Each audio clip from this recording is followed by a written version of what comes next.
大家好啊，又係我冬菇啊！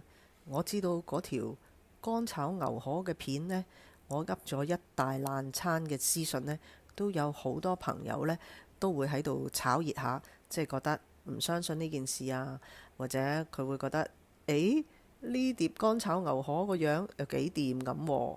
嗱，我哋返嚟呢度呢，嗱呢度並唔係一個陌生嘅地方，呢度其實係惠州。咁今朝一早呢，我啲老友記呢就 send 俾我佢今朝嘅早餐啦。你睇下呢碟。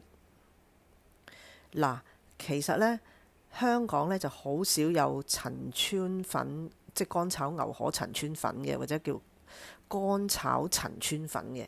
因為陳村粉呢喺香港嘅供應呢就唔係咁 stable 嘅。所以香港呢，就見乾炒牛河就比較多啲啦，同埋市場供應，我哋本地自己都有呢啲咁樣嘅河粉啦。咁但係即係人呢，就要向高處，我哋向自己高處有啲要求嘅。因為老實講，我去過呢個惠州呢，食呢個陳村粉呢，實際上乾炒乾炒牛河陳村粉其實就好食啲嘅，因為佢啲陳村粉呢又薄啦，又精靈啦，又索汁啦，又滑啦咁樣。咁香港呢，如果揾呢個好供應得好 stable 嘅陳村粉呢，就唔容易嘅。而且人哋嗰啲大陸呢，你啲廚房又大啦，規模又大啦，人工比較平啦，咁所以佢啲陳村粉係日日都可以好新鮮咁做嘅。